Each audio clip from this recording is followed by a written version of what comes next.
Your live. Beautiful. And we got another beautiful sports show, another jam-packed sports show today with all of the with the topics that the people want to talk about. Like that we actually want to talk about, that we're not subjected to talk about. Like these are juicy topics, topics that we need to, you know, enlighten the sports public on. And we look forward to people joining the show today. Hopefully we get some people in on the show today to talk these topics through with Gator and I, because at the end of the day, this sports show was designed for the sports public. This is not, we're just supposed to be hosts, right? We're giving our takes right now because very few people are coming into the Discord right now and being on the main show with us. But once this thing get overpopulated, we're gonna be just host. And Hey, so they we look letting forward us win. They letting us win these debates, man. And you just giving it to us for free. We need people to come in here and challenge us. Yeah, and again, so it's just like we're looking forward to, the time, because it will come where this thing is overpopulated and we get to enjoy just being host and hosting you guys. And so definitely be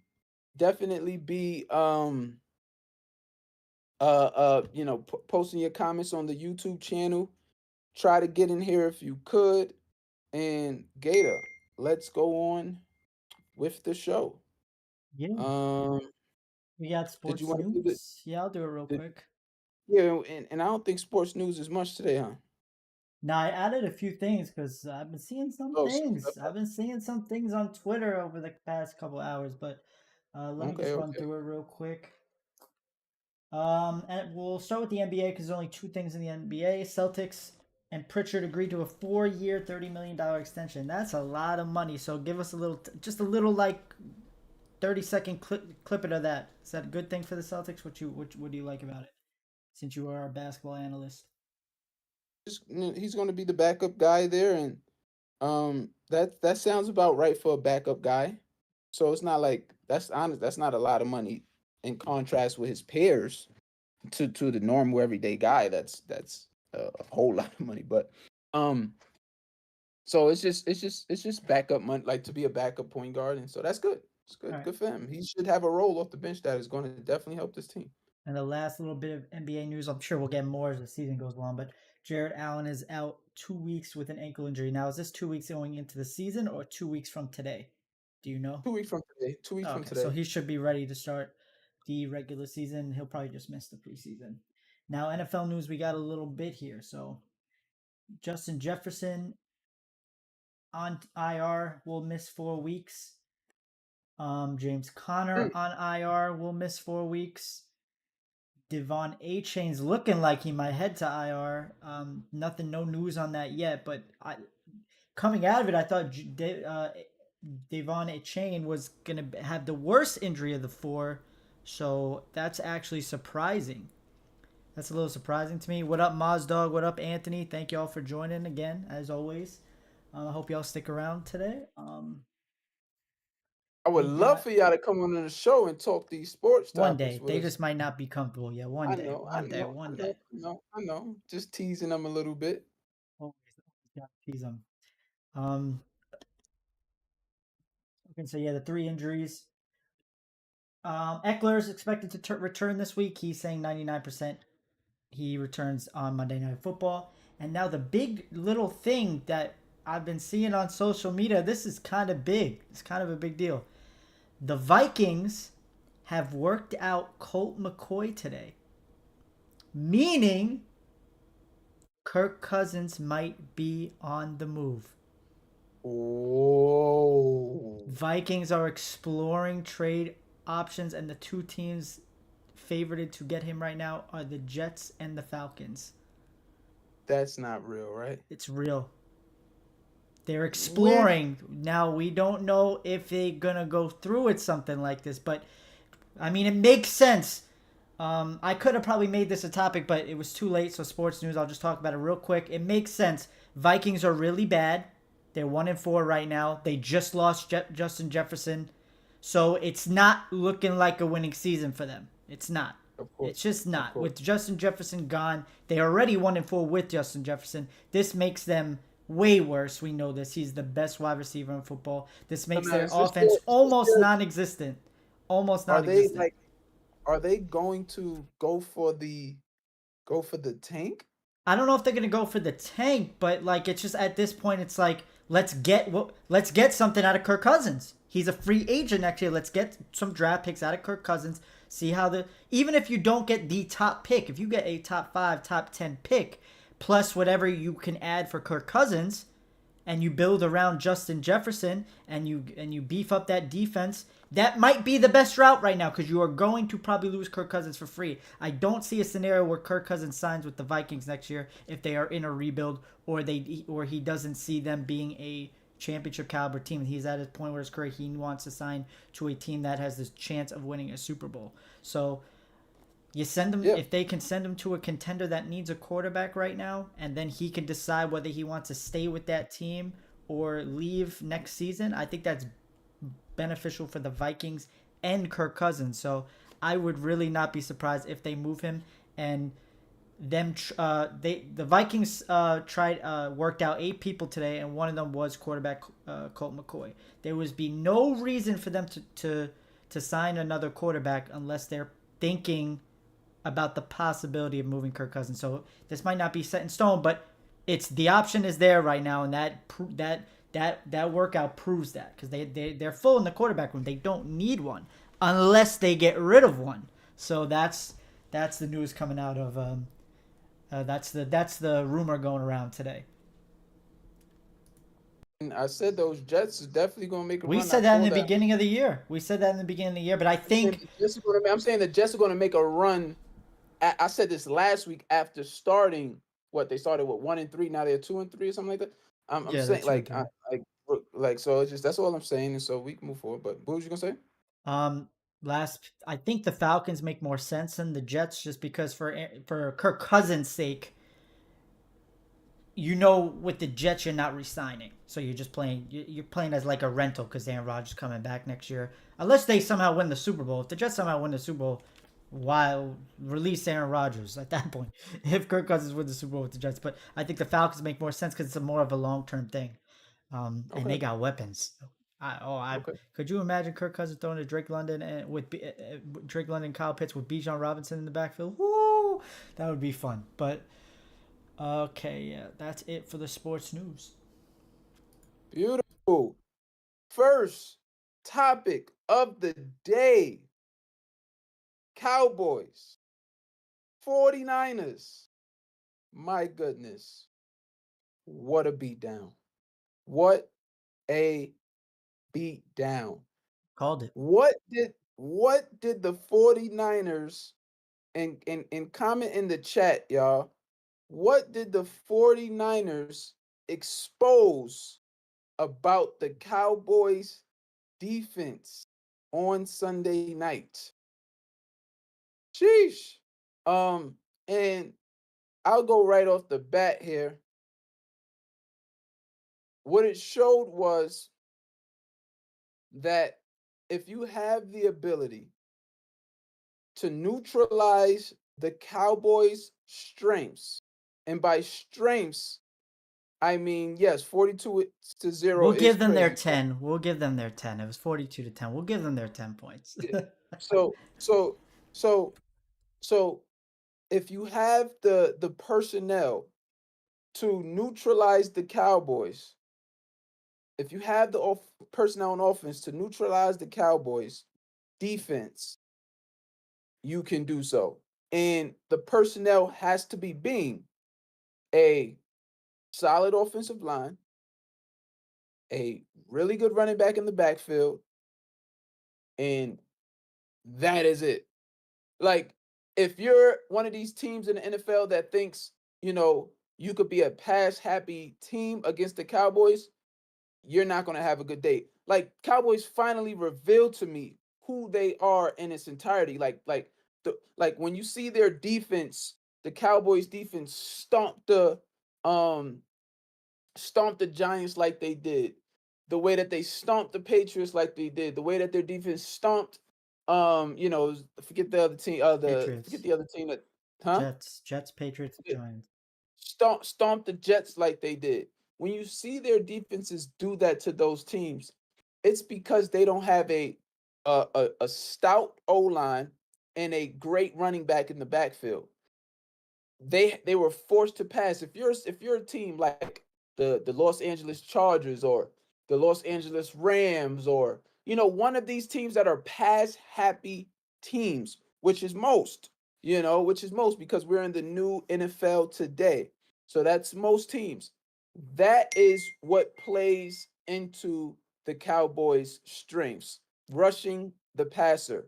And to neutralize that, 49ers showed all you need, and which is not necessarily easy to get, is a really good O line and a really good running back, because those defenders on the Cowboys are not thumpers. They're not bruisers. They're not physical. They're not scary in terms of physicality. They don't hit hard when you get hit by them. Like, so, they're just fast and they execute well in terms of getting to the passer. And so that was that. And Mars Dogs, we will be talking about Brock Purdy in this Cowboys versus 49ers segment topic. So look forward to that. Gator?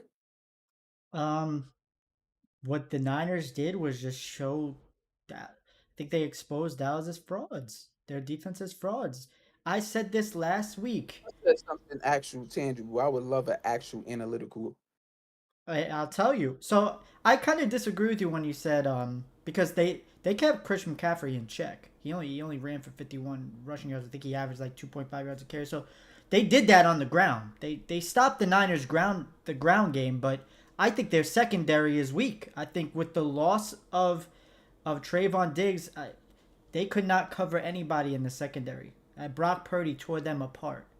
I mean, it was sick. But I'm gonna say, and this is tangible. This is not. This is an actual factual thing that happened, King. I don't like their defense hasn't played anybody like that yet.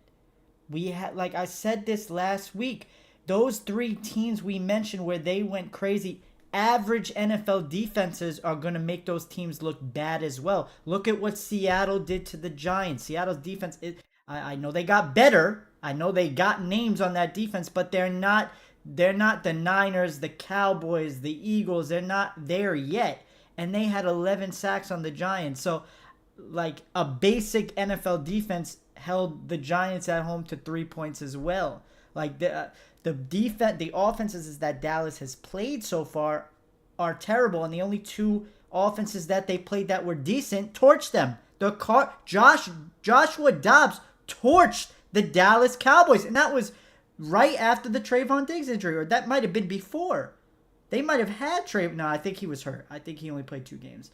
But I think the Niners exposed them as frauds. I think they still have a good rushing attack.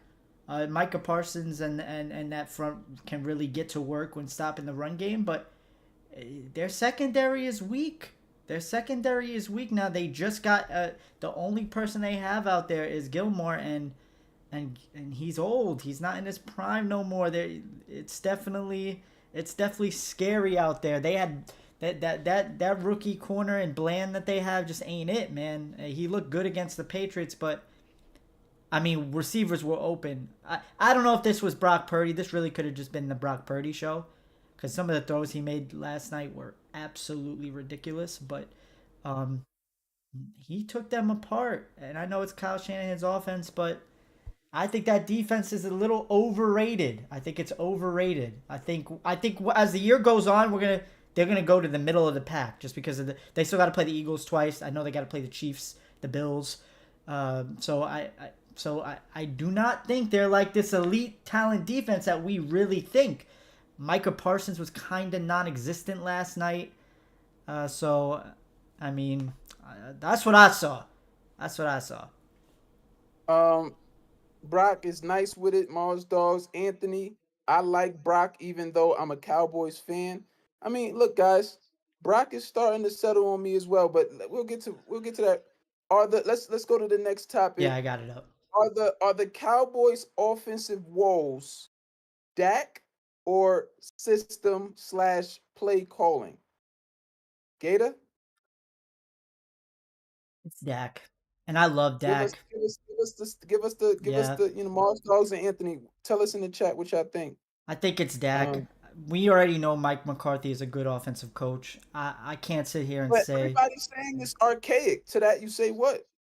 they might be right, but he still has really good offensive schemes. I like there were people open. I saw some analytical stuff on ESPN and stuff the week after the game was over, and he had people. There was reads there, and Dak is just slow to it. He moves past his reads way too quickly. He gives up on it way too quickly. He doesn't give it time to to to get open. There was a few Michael Gallup routes where Michael if Dak didn't look off of him, he would have gotten open. He's a little too quick on his progressions, unlike Brock Purdy, who is like the complete opposite. He goes through his progressions nice and slow until he finds the guy that he wants to throw to. Dak, it's the opposite. He's too fast. He if it's not there, he'll look away really quickly, not giving the play a little more time to develop. And that's where he gets himself into trouble. And then he's too late to scramble as well. He sits in the pocket a little bit too much instead of moving up into the pocket. And I didn't really look at Dak like that in the past, but like really looking at the film now, like because I was a really big, I love Dak. I'm a really big Dak supporter, but watching the film, it's bad. It's bad. What do y'all think, Mars Dogs, Anthony? Gator says it is Dak.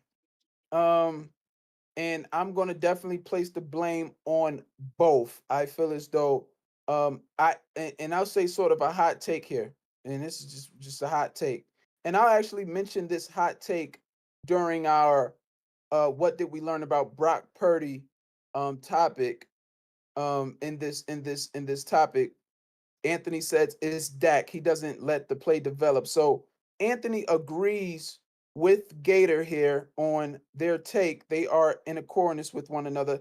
Mars Dog 74 says Dak has no patience. He doesn't give the receivers a chance. So Anthony and Mars Dogs both are agreeing with Gator on this take, which is awesome here. I want to push back a little bit on that as we transition to our next um conversation here under Cowboys versus 49ers. What did you learn about Brock Purdy from this game? Answer in the chat, Anthony and Mogs Dogs. What did you learn about Brock Purdy um from this game? And the truth is, for me, honestly, and this might be a hot take, this might be a post, but what I learned was like, it, honestly, to me, if Dak Prescott was under center for the 49ers, I believe he would look identical to what Brock Purdy looks like with the 49ers. So I'm still putting Brock Purdy in that average to slightly above average category that I have Dak in. And I don't think I'm wrong in saying that. Like when you have that much, support like Brock Purdy does in that space, in that, like, that is a golden nugget opportunity for a quarterback who is average to above You gotta average. watch And the I film. You gotta watch the to film. say no, no, it's not about the film. It's It about is. those it's about those opportunities materializing and looking impressive on film because of his support. And that's what I'm like. You're not gonna sit here and tell me if he was under center for the Dallas Cowboys that he would be doing what he's doing with the 49ers. I think we could at least understand that baseline. And then if you want to take it a step further, I think I Brock Purdy would be better on. I think Brock Purdy would be better on the Dallas Cowboys than Dak is right now. I disagree with that. There's no support. The offense is archaic. They don't have the same run. The designs is like when the things that you got to watch out for in a Cal Shanahan offense. When a defensive coordinator is calling defensive plays to stop a Cal Shanahan's offense, that is a tall task. These guys King, lose sleep at King, night Brock Purdy trying would have to figure fought. out. Brock Purdy would have found those open receivers last night that Dak was not finding. I promise you. No, no, You got to no, watch no, the no, no, film. no. You got to watch I, the I, film. I, I, I totally disagree. I totally disagree. I don't think the windows are as open for Dak as they are for They are. Purdy, They and were. that's it. They were. I And disagree. Brock Purdy's windows last night were kind of closed. He made some incredible reads. He hit Brandon Ayuk on one of the most beautiful throws in the season. It got called back for a penalty. 3rd and 15 hit Debo Samuel, and he didn't even look open. If you watch the film on the play, Debo didn't even look open, and he threw it to him in space, and then he threw that one ball right over Van Der Esch. This dude's ball placement is serious. It's not a joke, and his footwork is crazy. You gotta watch film on Brock Purdy. You gotta watch. It's crazy. It's I agreed with you. I wanted them to start Trey Lance this year. I really wanted them. I was like, there's no Brock Purdy's got to be a system quarterback. There's no way this is like an actual thing.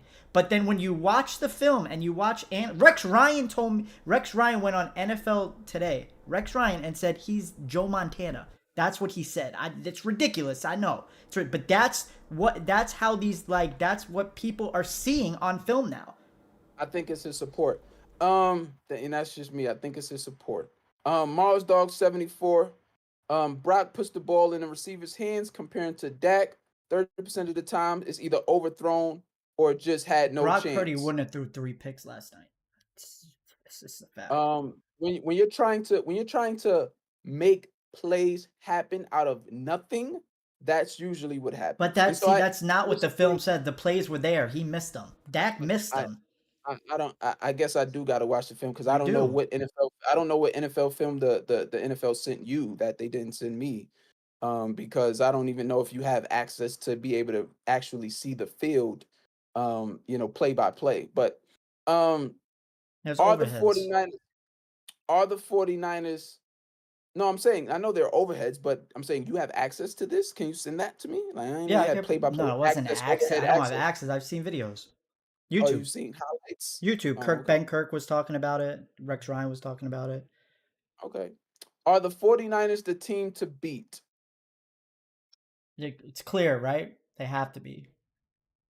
I don't think there's any. Absolutely. They have to be. It's not even a question anymore. Um, Yeah. and that's Agreed. okay until they lose a game. It's fine. It's not saying much early in the year, But for right now, yeah, we'll give them that title. I'm Yeah, not gonna I harp mean, on my Niners too much. I could 42-10. I could, but I'm gonna just say it's early. We still gotta. Those Eagles are there. I see them. I'm The not Niners are looking forward to that Week 13 game. We see them. They're 5-0 too. We see them. I'm not gonna lie to you. The physicality of both sides of the ball that the 49ers play with is Can you actually can you get is on my can you get actually on the bandwagon with is me with Fred is Warner is being the best defensive player in the NFL? Can you get on that the bandwagon yet? physicality on both sides of the ball for these 49ers are actually in in my nightmares. Like they actually made it to my nightmares. This team is so physical.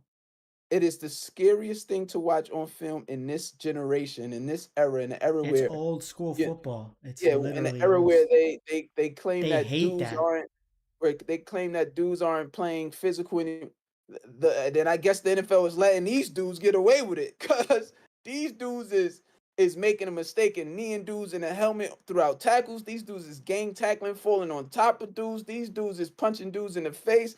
Like these dudes are literally playing smack mouth, you know, pads smacking and you can hear it loud, you know, defense going after legs, going after knees, going after it is something to behold.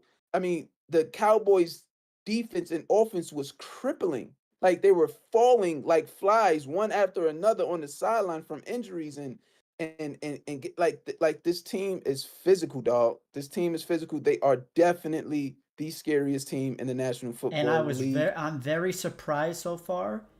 The biggest weakness coming into the season for the Niners, the two biggest weaknesses was their secondary and their not their secondary, their outside, the cornerbacks and their offensive line outside of Trent Williams. Both have held up so far. So like better than anybody could have imagined. So Beautiful. I don't think And Brock Purdy got sacked last night. Maybe once. yeah, no, I mean, I love the support that he has, and to me, you just kind of can't deny that. Um, how impressive in so we'll try to spend as much time as we could on this because we are behind schedule.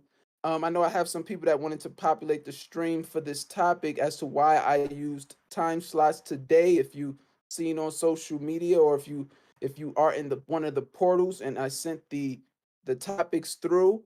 I put the time slots on there to accommodate our viewers and watchers and people that want to talk sports, but they feel like they can't be, in the Discord with us on live with us for the whole show. I gave them the time slots so that they could make it for the sports topic that they identify with. And so we'll spend as much time as we could right here. Mars Dogs and Anthony, let us know if you know how impressive was Victor Wembanyamas' performance. And we have a graphic on the screen for his stats last night. In just 19 minutes, he scored 20 points, 8 rebounds on 61.5% shooting from the field. Two of five from three. Am I right on that? Yes, 2 of 5 from three. 40%, yep. 40% from three, 5 rebounds, 2 steals, and a block. I mean, in 19 minutes. And I'll start it off. I mean, this is some of the stuff that I was talking about in terms of all around. If he gives you, and look, I wasn't even talking about the points. If he gives you 20 points In 20 in minutes. terms He's of like in averaging a point a 19 minutes, minute. A point a yeah, minute. if he gives you a point per minute, that is crazy, Moss Dogs. If he gives you a point per minute, like if he averages, like I'm looking forward to Wimby ability to rebound, ability to block shots. He had 1 block in 19 minutes. That's really good. Ability to steal the ball because of his size and length. He had 2 steals in 19 minutes. His ability to rebound. He had 5 rebounds in 19 minutes. I'm looking forward to all of these things from Wimby, his all around game. But to sit here and see that he also shot 40% from three, to sit here and see that he finished this game with 20 points in 19 minutes, don't let him score and do all the other things that I'm, placing on him. And so this first performance was insanely impressive, and he looked strong. One of the things I was always concerned about with Wemby is, will he hold up? Will his body hold up for a career being that tall, playing the way that he does? Right? He plays like a guard, so that's more on your body than said like a Shaq who just had is a basic rely on his power and brute strength, plays in the paint, plays down low. He is a guy who plays like a guard, more on his body. And so he looked strong yesterday, top to bottom. I loved how his build look. He's definitely, been doing a lot of work in the offseason to get ready for the NBA physicality. And just some of the dunks that he did, especially one where it just did not look fair. I got somebody in one of the under big dog portals. Shout out to the The under big highlights you dog. sent me were crazy. Shout out to the under big dog portals. But somebody in the under big dog portal said, you can't even make this build in 2K. Like, when you can't build a player in a video game that lives in real life and plays in real life, that is wild. Like, that is crazy. Christian, you got anything? Um, if he shoots 40% from three, good luck NBA. Good luck. That's all I'm gonna say. Good luck. That's what we're We love waiting it, though. for. That's what we're waiting for, though. The NBA is waiting for that that guy that's so dominant in the paint, but that could really actually shoot 3-pointers. Like could act. Could you imagine how they're gonna have to play defense on that guy? I You know. you I can't explain it, actually. Guru. Yeah, I yeah. actually can't. How do they play I, I, defense on that if I he could actually. shoot out there? If he How can do you actually explain? shoot out there? There's no explanation. What are you talking about? Like, there's Do no you think explanation. I know He we had misses. this conversation a few weeks ago, and you were like, "Nah, he's not like that from the 3-point line." But let's play. Could he shoot 40% from the 3-point line? If like, and I think I responded to you by saying, if he actually can do that, It's quiet. I don't even want to. I'm not even. I just want to be a witness. I just want to sit back, relax, and just watch and enjoy, like what God made. Like there's nothing else like to do, like And so anyway, beautiful topic. Of course, there'll be a lot of Victor Of Wembanyama course, yeah. topics moving forward with under big dogs. He is a prize right now for the NBA. We'll try to get through this as quickly as possible. We got a new segment on the show called the UBD's the Beatdown, and UBD's the Beatdown. And what this segment is all about is whatever sport it is, we'll just have the results. We're going to talk about some of the results of certain games across the sports world where teams got absolutely obliterated. And we want to just discuss briefly, quickly, as to what happened and what's going on. And so the first UBD's the Beatdown matchup that we got is the Panthers getting obliterated by the Lions. Any surprises there? Like why did the Panthers get beat down in the way that they did by the Lions? The Lions are just very fucking good, and I think the NFL needs to be scared of the Lions. They really are a threat in the NFC. I do not want to play them. I hope they get beat before they have to play the Niners. That team is scary. They did that without Amon-Ra St. Brown and Jameer Gibbs, and they're getting Jameson Williams back, who had a limited role, but he will continue to get more snaps going into the near future. That team is scary. Defensively, they're good. I know I think we overrate them a little bit. They're good, but Bryce Young and company moved the ball on them. Um, Mars Dog I'm 74. Do you scary. think I'm scared. Nah, he's not a bust. He's not a bust. Just we got, but Bryce Young he's is a one of those bust? quarterbacks that needs a season. I told you this. I told you C.J. Stroud. We talked about this early in the season. You don't want to believe me. C.J. Stroud was the more NFL ready quarterback. Bryce Young is going to need some time. I think there's a very good potential that Bryce Young is going to be better than C.J. Stroud in the future. But I told we had this conversation. I said C.J. Stroud. We are 5 games in. Bryce Young still Yeah, has a chance to show that this year that because he's starting to play well. Last two he's going to weeks, win Offensive um, Rookie of the Year. Him or Bijan's going to win Offensive Rookie of the Year for sure. no, it's probably going to be Bijan or CJ Stroud. But either way, I but said that's if why I Bryce Young, said CJ. I said CJ Stroud. oh okay. UBD's the beat down. Giants beat down by the Dolphins. Any surprises here? Why? Oh, What's going on zero. with The the Giants? Giants What's suck. going on with the Giants that they getting beat down? You understand losing to the Dolphins, but getting beat down? They got beat down by every team they played so far. This is not surprising. It's going to continue. They need a complete rebuild. That team. They need to rebuild the offensive line. They got to trade Daniel Jones away. They should really tank. Could you imagine Caleb Williams going to New York City? They need to tank for Caleb Williams to get Daniel Jones out of there. Out of there. I'm a New York Giants fan, born and raised in Harlem, New York. So it's just like Caleb Williams in New York City. Do you understand what you just did when you don't understand what just happened inside of my body when you just said that? That would be that tank for Caleb Giants. I ain't Tank for say it, but I Caleb. said it. They are I ain't say it, bad, but I said man. it. I didn't think I Um, knew they were gonna be bad. I had them last in the NFC East, but I didn't think they were gonna be this bad. They should have lost to the Cardinals as well. I'm actually mad they even came back. There was no point. They should be 0-5 and really be tanking for Caleb right now. That win could haunt them. That comeback could be the worst thing that happened to them. That 20-point that would be comeback. hilarious. That would be It hilarious. really could be.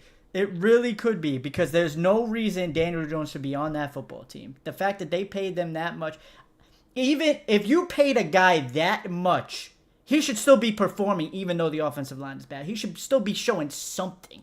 Something. Yeah, yeah. Patrick Agreed. Mahomes on that team is still gonna ball out.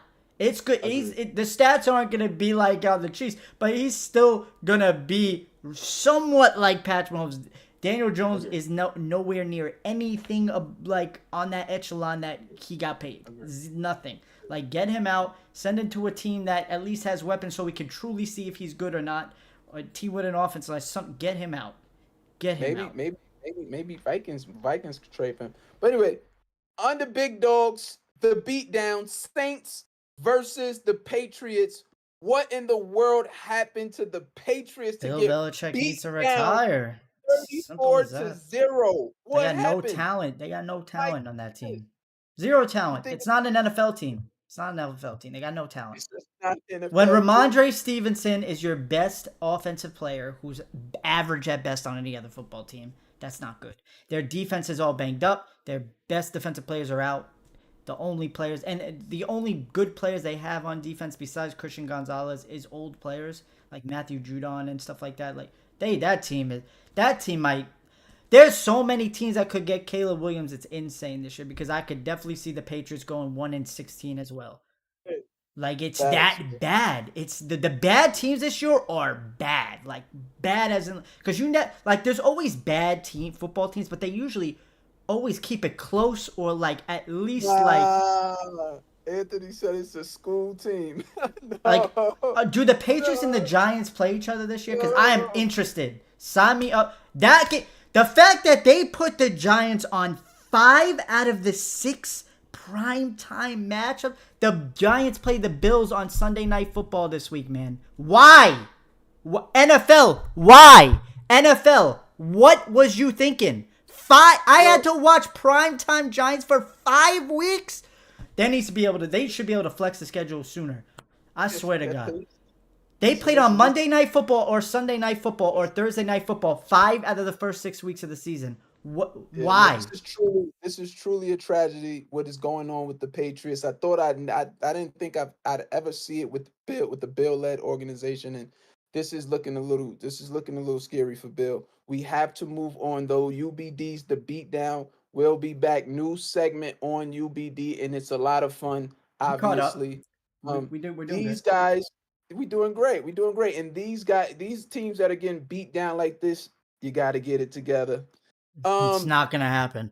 and I'm just me in general, like I know. next I year, know. 2 years, 3 years, whenever. Um, moving on, we have the Jaguars versus the Bills. Do the Bills get a pass? There was a lot of talk during the game, especially about how the Jaguars were already there for 7 days because they just had played the That's Falcons London's home there. team. It's crazy.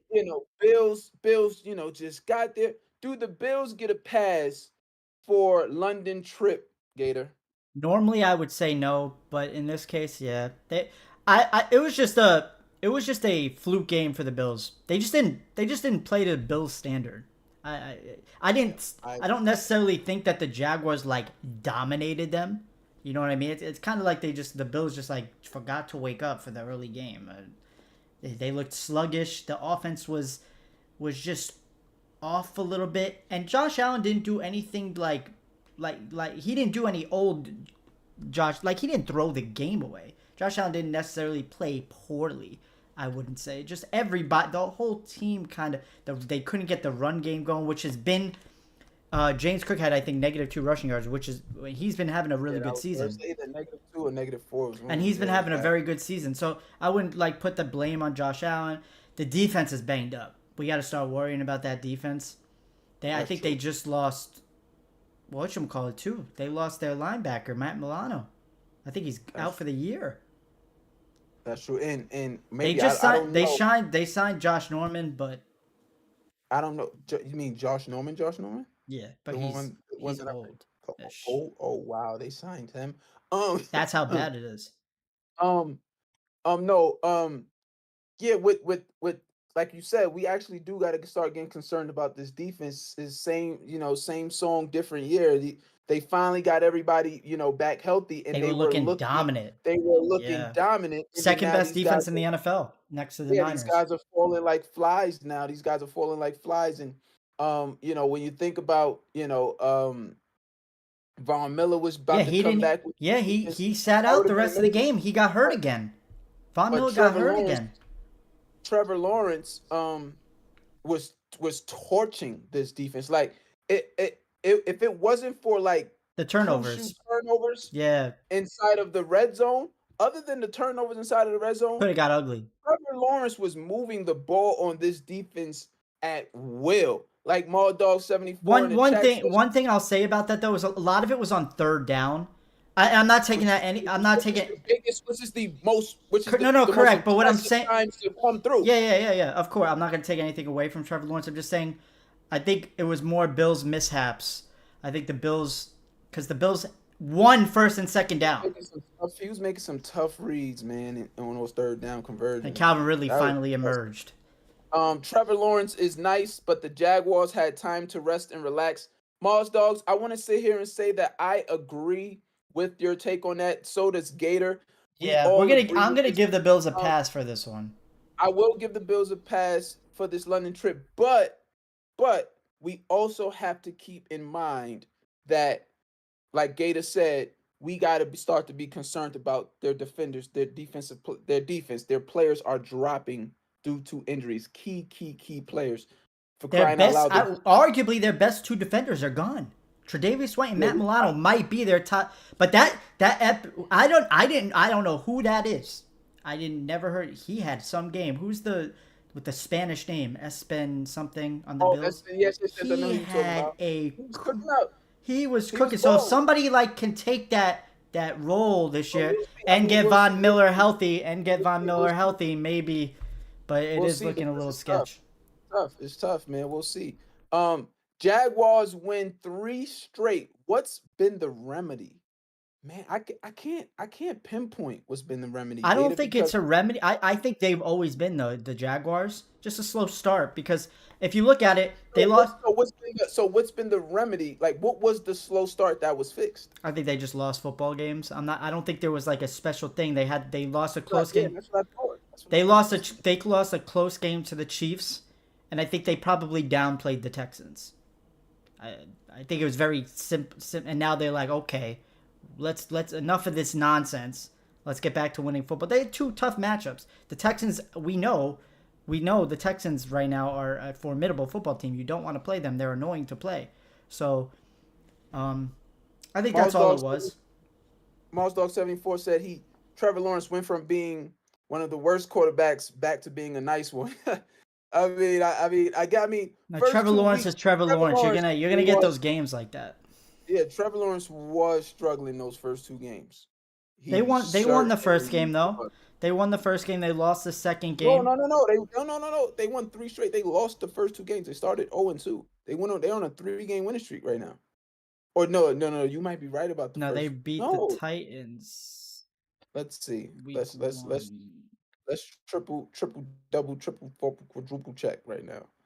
I think they're on a 2 game win Jaguars streak. beat the Colts week 1. They certainly did. So they lost. They beat the Colts and then they lost 2 straight. And then Which okay. So they excuse me. it's not as Correction bad. on Yeah, it's not as bad as we're thinking. Because correction on the The stream. Chiefs, that's an Yeah, it's L. not as bad.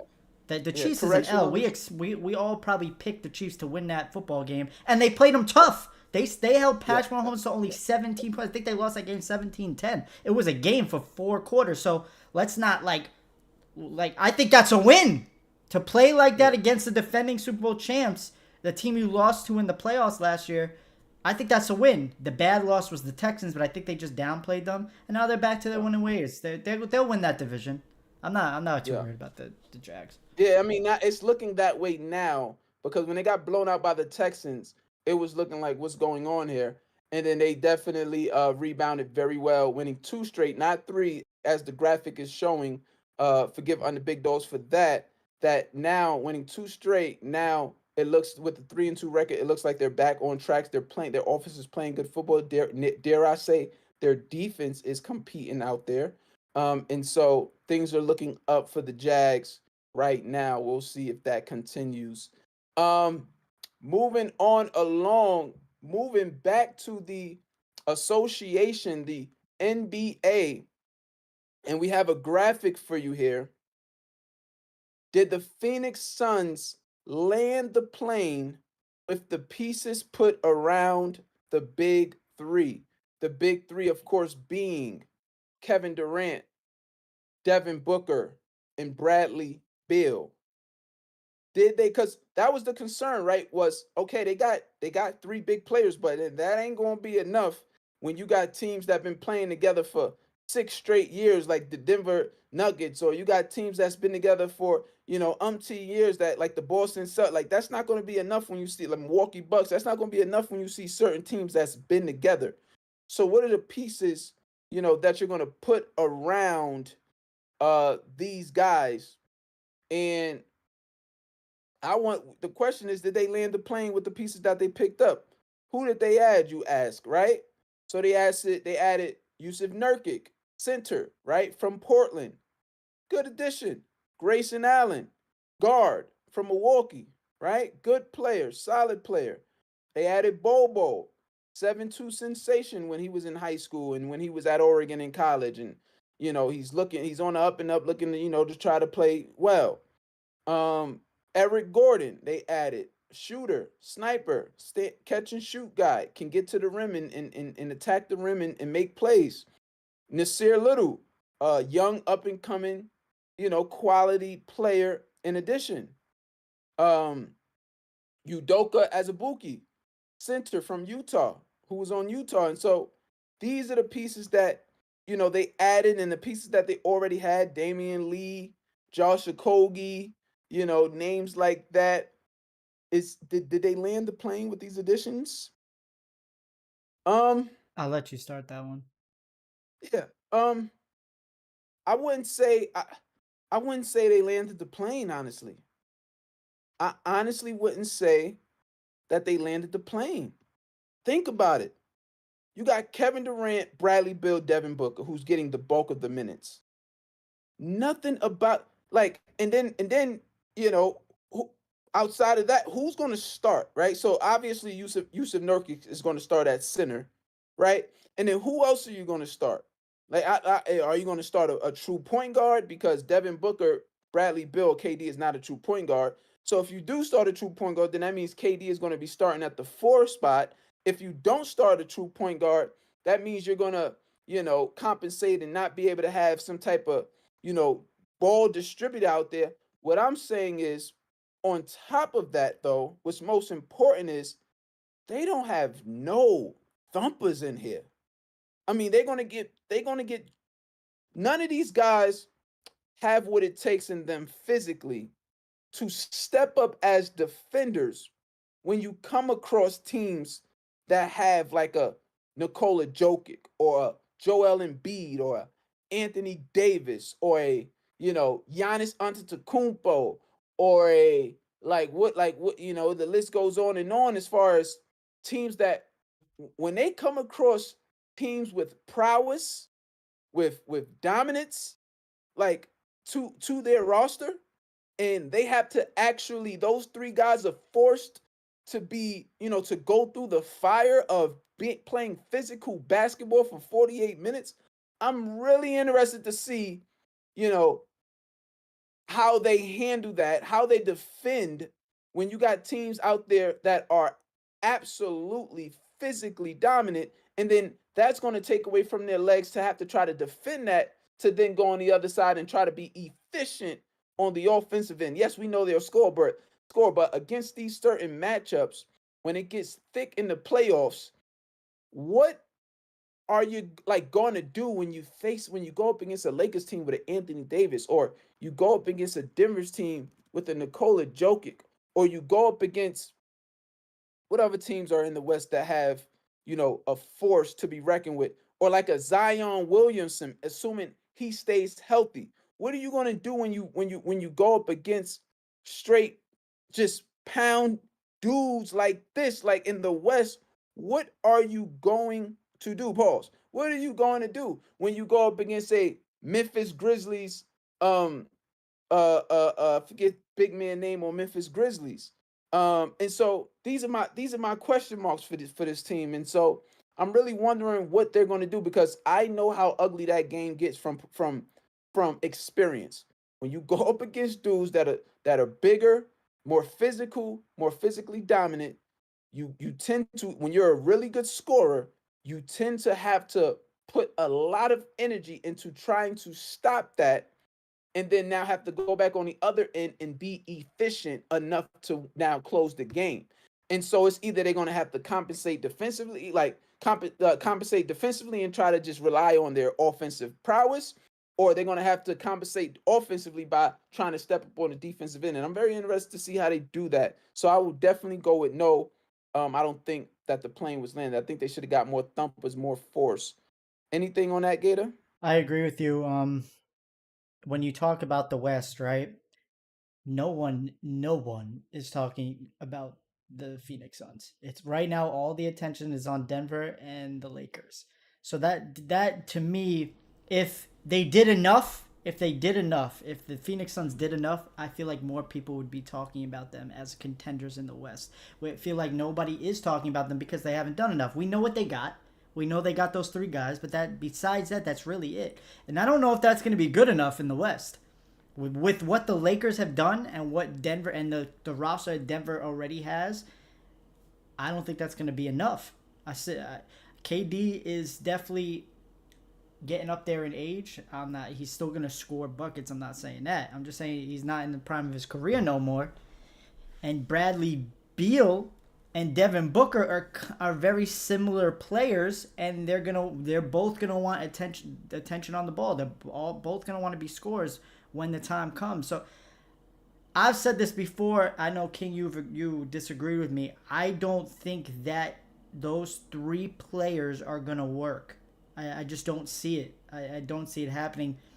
They all want the ball in their hands when it's time to get a bucket in the fourth quarter. Yeah, they might have some fun the first three quarters, but when the game is on the line or when in key possessions, there's going to be times where these players get frustrated.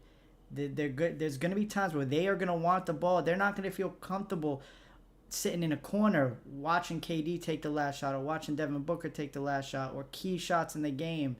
It's going to affect the team. I know you don't think so, but there is a psyche, there is a mental state when it comes, especially in the NBA, when it comes to those late game situations, and I think it's going to affect them. I know they all want to win a championship, and they might put their differences aside in certain times, like throughout the game, but in those key moments, you know just by playing basketball, King, you think when you're playing the game, you think you're the best person on the floor. You think you are the person that's gonna take the last shot for your team. Like that's the mentality you have to have. It's very hard to be that guy where it's like, all right, you got it.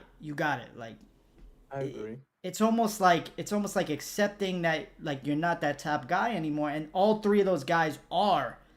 That's the bad thing about some super teams is because that's the way it depends on the position of the players. I think like Bradley Beal and Devin Booker are so similar, not like the style of play, but the positions that they play. They play very similar positions, so that is going to be a conflict of interest. It just is. The super team that Bron had, it was different because everyone knew Bron was going to be that guy. Chris Bosh was playing a totally different position. Chris Bosh isn't getting the ball every play. He's a star in other aspects of the game, not just taking the last shot, not just being a playmaker on the team. Rebounds, blocking shots, defensive, scoring buckets. Ray Allen was a straight up shooter. Just get the pass the ball to him, let him shoot. That works in a super. That works because you're getting players you're getting superstars in positions in different positions. This just doesn't seem to me. This doesn't seem to work. And I agree with you from the perspective from the analytical perspective, and that's why I respect your analytical perspective on that. The only pushback that I had about that with this big three in particular is that they're gonna they're gonna rely on blowouts. They're gonna rely on on just filling up the scoreboard, dude. Like they're gonna Yeah, just rely on, and so it's not but it's what not about so in the much about playoffs? this. Is what I'm saying. It's not so much about you know do they do this roster mesh. I'm not I'm not I'm not misreading that. Like I totally understand that these players do not complement one Not at another's all. games. I like from day one when it happened, I understood that. My whole perspective was one, if you give them physical big players where they literally could rest on defense, look out. Yeah, Phoenix Suns didn't do that. yeah, yeah. They didn't do that. Now they got to play defense because soft behind type dudes now have to defend. So that's troublesome now because you didn't put the right pieces around them. You literally like they literally added guys that can also put the ball in the basket, and Yeah. that's what was so confusing to me because it's just like, bruh, you got 75 to 90 points per game in three players. Why are you adding players around them that can score for? And put players around him that are bruisers that are willing, like a Steven Adams, go out and try to get like guys like that. I'm not saying the Memphis Grizzlies would be willing to give up a Steven Adams, but guys like that, fine who like they're in the NBA all over the NBA, bruisers, real bruisers, and they didn't do that. I was never, on the side of this big three they mesh so perfectly, They need yada to yada find yada. somebody No, to just play defense. They need like a yeah, Marcus Smart. right. All I was saying was when you have this much firepower, sometimes that can be overwhelming for teams. Just simply off of In the regular firepower season, alone. sure. They're in the regular season, sure. We're not going to get in, they're not going to get into many of the situations that I'm talking about in the regular season, for sure. Right. For sure. And they're going to rest a lot. They're not going to have to play 40, 50 minutes each, or they're not going to have to play 40 minutes each. But they're not going to blow out the Lakers and the Nuggets in the play. They might have to play them both. They might have to go through both. So when it comes to those games where you have to grind to win out because the playoffs is different. There's not 140-point games in the playoffs. It doesn't happen. You get a lot less possessions in the playoffs, and the games are a lot more physical. The refs let go of a lot more in the playoffs too. So when it comes to those grinding out wins, who's getting the ball type things, I'm telling you, it's gonna cause, I wouldn't say arguing, but mentally those players who are not getting those not getting the ball like they were in the regular season, it's going to get to them. It's going to get to them. I'm telling you. I just Yeah. don't. I just don't. They're a playoff team. That's obvious. They might be a 2 or 3 seed. They could be the 1 seed. They might run through the Yeah. regular season. It's very possible because if Right. teams are resting, you can only rest one superstar a game. It doesn't matter with the Suns because they got three. So they can rest KD and they'll still have Bradley Beal and Devin Booker on the court for a full. Like they're probably gonna have the best depth for the regular season. Yeah. hundred Yeah. percent sure. But when it comes to the playoffs and them finding No, out that's yeah. who No, their that's guy definitely going is, to be. Yeah, that's definitely going to be the true testament of this team when teams are in the playoffs are being super super physical with them, and these offensive guys have to now commit on that end to try to there. sub like, yeah, to try to handle subdue scoring, getting scored on. They're going to lose the legs to now have to go back on offense and do it efficiently on the offensive end. And so I'm very and like you said, when it comes down to crucial spots, I am concerned. There is concern. I think throughout the regular season, we're going to get a chance to see how they want to coexist in crucial games. So I think we'll be able to get that answer before the playoffs. And so we'll see how that goes. And What do you think about definitely, their? What do you think about their? Do you think they have lethal enough shooters too? Grayson Allen is like the best 3-point shooter on that team. no. KD for that is no concern. KD, Bradley Bill, and Devin Booker are all You are think? all snipers. They're all Okay. snipers. They're all snipers from three. So it's just like okay, but but I mean, we just can't wait until the NBA season this year. Somebody said it, I forget who said it. Said that. Oh yes. Shout out to Clutch Sports. Rich Paul said this today that the NBA is finally balanced. I You can't, no matter disagree. what, I no disagree. matter what team you, and this is true. Think about it. There's No only matter five what teams. There's only five a out of 30 timeout. No, teams. I'm talking balance in terms of, and I think he was more so pointing towards the regular season. Like you can't go, into Sacramento, no matter what roster you got. You can't go into Sacramento and write that off as a win automatically. No matter which team you are, you can't go to teams like let me get the teams in the West Yeah, right here. Pull you're right. The regular season will be fun.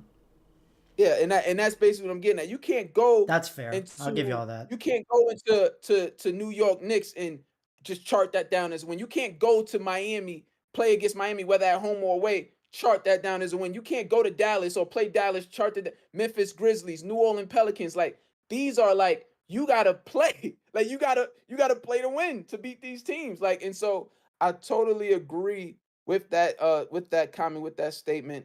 And as we move on along, looking forward to the NBA season. Going to be a lot of fun. We transitioning back to the National Football League here with our Under Big Dogs quick takes segment. So we got our Under Big Dogs quick take segments where we have topics that people want to discuss, but might not take up a lot of time, like a Phoenix Suns topic, like that beautiful Phoenix Suns topics that we just had that actually had needed to be talked about in depth. So we have our Under Big Dogs quick takes segment. First quick take that we will talk about here is death, taxes, and Mike Tomlin winning after a loss is guaranteed. That's the only thing guaranteed in life, right? Is what Gator said yesterday. So I took it from Gator. Death, taxes, and Mike Tomlin winning after a loss are It's the only things crazy. guaranteed in life. What do you like? What is this telling you about Mike Tomlin? I What is have this no telling you about idea. Mike? I have no idea because, like, yeah, we could consider that an impressive stat, but stop losing. Stop going 500. Let's get some winning seasons. Like, yeah, cool. Win, loss, win, loss, win, loss. Like that. Sure, you got this impressive stat that you win after a loss, but I'm sure they probably lose after a win a lot. So like, I don't know what it says. I'm so confused. I can't read the Steelers team. I don't like betting on them. I don't like picking who's gonna win that matchup. They are an annoying team. You don't know which they are like you really don't know which Steeler team is gonna show up. And it annoys the heck out of me. And I don't know if it was the Ravens that threw the game or what, but they're annoying. That's my quick take. They're annoying. I don't like the Steelers. They're To annoying. me, to me, what it says about Mike Tomlin, though, in all truth, Stoke Gator, is the fact that you give this dude like he is a head coach. Like undoubtedly, he is 100%. a head he is a head coach in His the job is National safe. His Football job League. is safe. The other Not even two, about his job is safe. It's not. I don't know if it's safe or not. But what I do know is if you give this dude, like for example, if he was the head coach, not that the Chiefs need it, but let's just take the Chiefs for example. If you was to make Mike Tomlin the head coach, Andy Reid the offensive coordinator, and give him a good defensive coordinator, let's just take the coordinator that the Chiefs got. He's a really good one. He won 2 Super Bowls as a defensive coordinator with the New York Giants. Take him, like with that roster, Mike Tomlin's going to get it done. Like you give him a roster like let's look at some other NFL rosters. Basically, what I'm getting at, right? You understand the trend that I'm going at, Gators? It's like yeah. you give him the Buffalo Bills roster, he would have been won a Super Bowl. There I don't know if wouldn't he have would have been won a no. Super Bowl, but No, he'd have they would won, have been bro. very This is good. no. This is no. He is a land of plane. This is basically what I'm driving home here. This is the narrative that I'm driving home. He is a land of plane type of head coach. Like this dude, when he first came to the Steelers, when they were stacked, he walked into a stacked offense and defense. Like he literally walked into that. And what did he do? Almost, I think it was either year one or year two at most. He landed the plane and won a Super Bowl. That is what he's about. Ever since then, it's either he had a really good offense and a horrible defense, or a really good defense and a horrible offense. Like he's never had a complete team. Like the Buffalo Bills or like the San Francisco 49ers or like the Philadelphia Eagles or, like the Baltimore Ravens. I feel as though you give him any of these complete team type rosters, he will land the plane. That's the narrative that I'm driving home from, that I'm attaching to Mike Tomlin's name. And that's that. That's my quick take on that. Should the Broncos move on from Russ after the season? This is an Mm, obvious yes because they're in rebuild. They should trade Patrick Surtain as well. They need to go into complete rebuild. they Definitely, need to do. yeah. And I know that's not what Sean Payton wanted to walk into. And if he wants to go too, so be it. There's the door. He signed into this thinking he could bring this team to the playoffs. I think the game's grown a little more I than he also thought. believe that too. Mm. Yeah, you had them winning the AFC West, and I understood the pick, but with the Chiefs there, if it was any other division, I wouldn't have thought it was that. If any other team besides the Chiefs was in that division, I wouldn't have thought it was as crazy as the take as it was. So I'll give you the benefit of the doubt there, but they're one of the worst teams in football, man. They Yeah. need Russell Wilson clearly isn't the answer. What are you gonna put an old Russell Wilson through this for a couple more years? They're not going anywhere with Russell Wilson. They're not. Their receivers are bums. I think we overrated Jerry Jeudy and Cortland Sutton. Everyone puts them on this pedestal. I think they're just bums. I think Jerry Jeudy's a bust. I think he's a bust. I think we can finally say it. He's been on the team long enough. Injury prone, hasn't done nothing. I don't know if he's eclipsed 1,000 yards in a season. I really don't know. Russell Wilson is a formidable quarterback. I'm sure he could be a decent quarterback on other teams. I don't think he is fully to blame for their woes. I think their team is just bad. I think their team is just bad. I have to agree with you. I have to agree. It's time to move on. I have to agree. It's time to rebuild. Get what you could get for Patrick Surtain. Dare I say, there might be some trade suitors for Russell Wilson also. Yeah. Um, and so I definitely think they should be considering rebuild mode. Do I think they hold on to Jerry Judy? Yeah, absolutely. He's way Yeah, he too might be young. the So only one to keep just because he's young. But I yeah, don't just because he's personally young, I just don't because like yeah. he's young, ineffective. Like he's not And ineffective. Like he's a you're not gonna get much trade value from him right now. exactly. So you gotta like he's better than Tyler Boyd. Like you know what I mean? Like Yeah. you Yeah. keep you Yeah. like, you keep that on your team, especially if he's young. You And he obviously showed look for flashes, just not consistent yeah. enough at Yeah, all. you obviously look for better wide receivers to, be on the roster, but you keep that. They might Um, want to look into Justin Jefferson if Kirk Cousins leaves there. I don't no, know if Justin Justin Jefferson, Jefferson's going to want to stay around. they're not moving. They're the Vikings are not moving. There's no shot. Joe Burrow's performance against the Arizona Cardinals, nothing or something. Definitely something. We can't say nothing. It's definitely something. It's definitely something. Oh my gosh. You can't I say I can't nothing. You can't say nothing. I Even a can. little. Even a little. Even a little. The Cardinals been fooling everybody. They're bad. Like I don't understand why because they've been in some games or because they had flashes. Like this team is not a good team at No one all. said they Like were. We're not. like This isn't about the whoa, whoa, Cardinals. I whoa, wouldn't say this is whoa. about the Cardinals. There It's were about people Joe out there Burrow. saying there were people out there saying that the Cardinals were formidable in some form, shape, or fashion.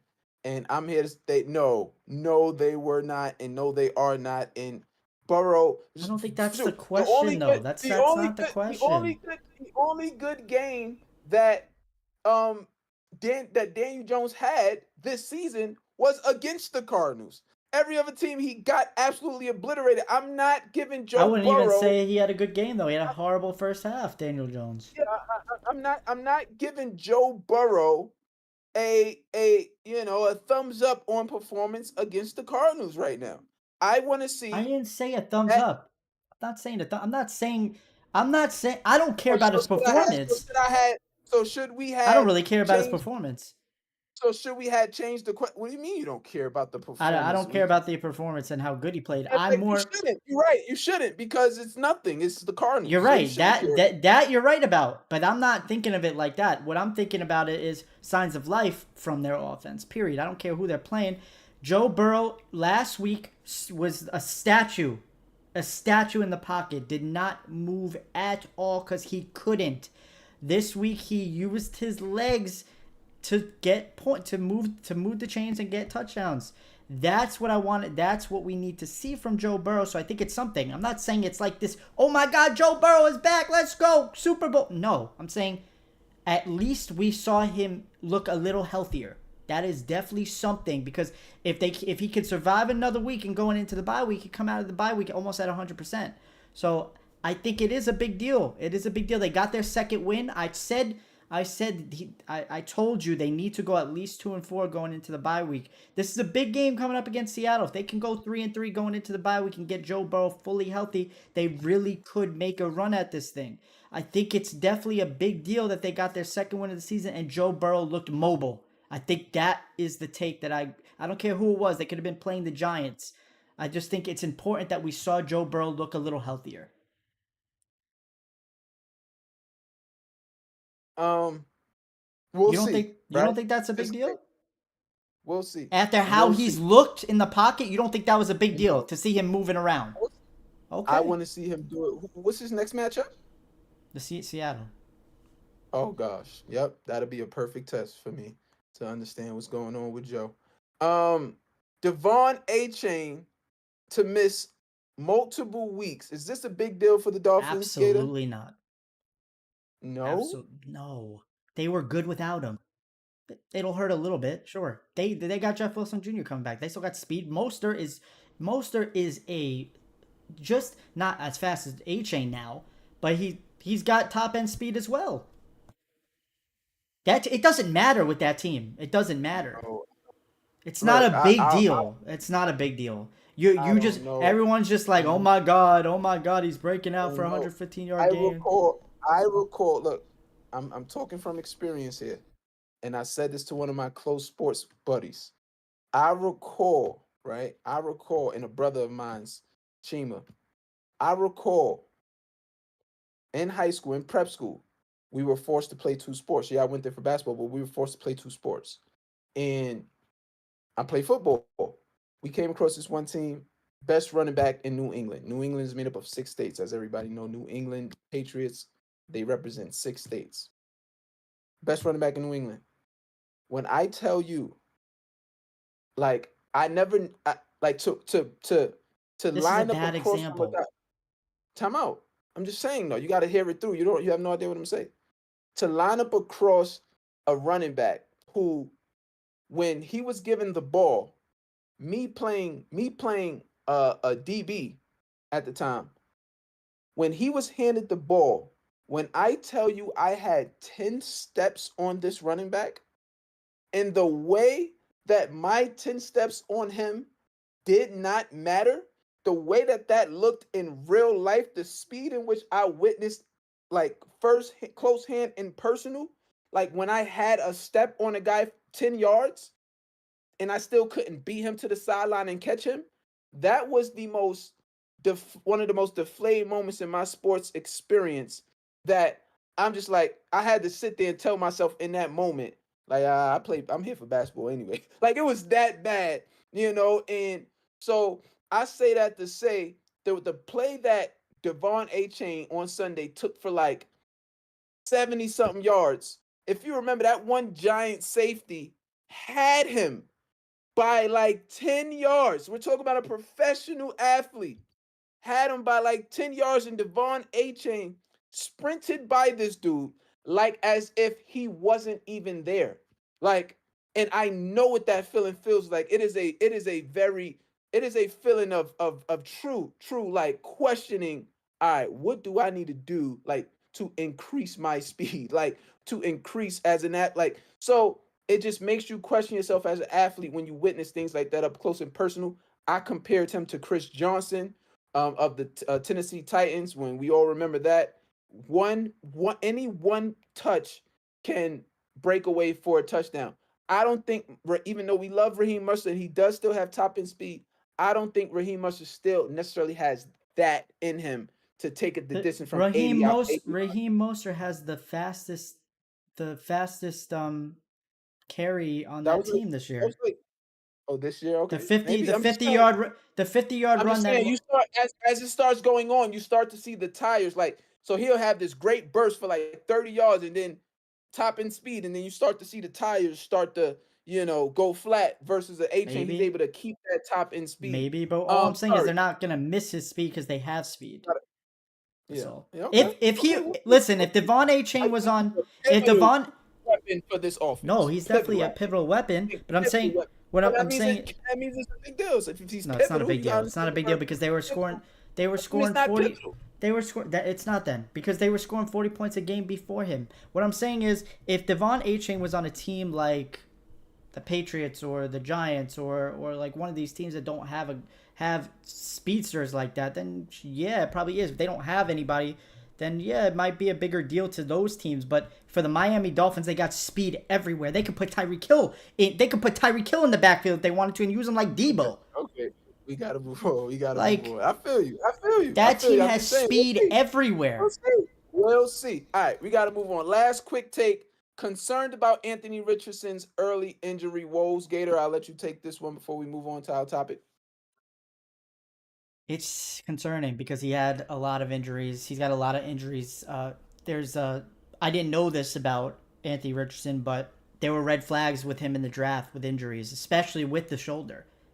He has a lengthy history of shoulder injuries that the Colts decided to ignore, and it looks like it bit them in the butt. It does it. This could be a thing where it bugs him for like his whole career. Like he really could be that, and I hope it's not because he's got such promising talent. But he's injury prone as a youngster. So and in the NFL like that like doubles. Like if you have an injury history when you're in college, um, that doesn't translate to the pros very well at all because the game's faster, the hits are tougher, the risk for re-injury is a lot higher than it is in college. So it At stinks. It stinks. Top Hat in the chat said very concerning. And Top Hat, I have to agree with you. Yeah, you could take Gator, that now. Gator, I agree with you, Gator. Definitely agree with you. I mean, three injuries in 5 games. That is to start your career when you're supposed to be the most durable. Like these the youthful years are the years where you're supposed to be able to take a beating and bounce right Yeah, back from the beating. Like like you're not Jalen supposed to be Hurts, like Jalen right. You're Hurts not is supposed right to be, now. yeah, exactly. You're not supposed to be experiencing Josh these things Allen. right now. This is very concerning. In 5 years, Josh Allen is going to start to feel that in the morning. Yeah, Like in 5 years, Jalen Hurts is going to start to feel that right off the back for Anthony Richardson is definitely concerning. Moving on to our next topic as we wrap up UBD's quick takes, which is also always a lot of fun to give out quick takes on certain topics. Our next topic here is it signs of weakness? Is it signs of weakness or strength for Eagles? Close that's a good game question. finishes. That's a good question. I would say for the Eagles, it's a strength. I think for the Vikings last year, it was a weakness because I don't think they were as good as everyone thought. Like the Vikings had a lot of a lot of one score wins last year, and everybody knew they were kind of frauds, and that's why they lost to the Giants, like in the playoffs. I think it's the opposite for the Eagles. I think the Eagles have a really good football team. They're a lot better than the Vikings were last year, and I think this only makes them stronger because now they know how to grind out. They were blowing teams out last year. The Eagles. They were destroying teams last year. This year, a different approach. It's a different approach, and it's a good learning experience to grind out wins like that. So I would say it's a strength. And with the Vikings, look, now they've like 0-5 in one score games this year. So completely turned. They got a little lucky last year with the way that it always evens out. Now, because the Vikings have not got blown out this year. Still one score, really good, really close one score games, but they're just not getting as lucky this year. So, I think for the Eagles, it's a strength. I mean, they're 5-0. They're 5-0. It don't matter how you get them. You know that. That's how what everybody was saying about the Vikings last year too. It don't matter how you win, you got the dub. So, but I think this team is a lot better than the Vikings, clearly than the Vikings were last year. So, um, don't I am a little concerned, but I think if I'm answering the question, it's definitely a strength. But it is concerning that the games are this close. But I wouldn't say it's a weakness. The fact that they're able to figure out how to grind these games out is definitely a strength. Okay, and you know, it's like I'm 50-50. What y'all think, chat? What you think, Mars Dogs? What you think, Ant? What you think, Top Hat? Whoever's in there. Is it a strength or a weakness? I'm conflicted with this. Because I was conflicted, but then when I realized how good the Eagles are, and the fact that they can still grind out these wins, it's the NFL. Like that is good for the playoffs. They blew out everybody in the playoffs last year. Didn't really have a let's grind this win out. The only game that they had to grind out last year was against Washington, which they actually winded up losing. So the fact that they're reversing kind of that trend where like if a team's fighting with them, they really got a chance to lose that football game. Like if we're not blowing you out, we're probably gonna lose. This year it's if we're like we can stick into those tough games. I think that it's a learning experience for Jalen Hurts and that young team.